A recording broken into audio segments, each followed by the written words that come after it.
Егерде үйде тігін машинасы болмаса, шалбарымызды тігін машинасыз ақ қысқартуға болады.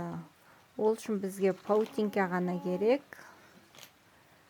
Ол паутинканың лентасында сатады базардан, немесе былай алып лента қылып кесіп алсаңыздар болады.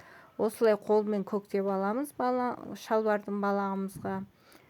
Сөйтіп кішкене қайырып, 1 сантиметрдей қайырып, тағы бір тігіп шығамыз көктеп. Маған осылай көктеп тіккен ыңғайлы болды.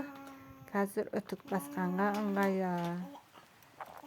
Өстіп айналдыра тігіп шығамыз. Мен бұны алдын ала өлшеп, кесіп, дайындап қойғанмын. Тігіп шықтым. Енді осыны үтікке басамыз. Пар үтік деп аламыз. Содан міне енді жаңағы көктеген жібімізді кесіп алып тастаймыз.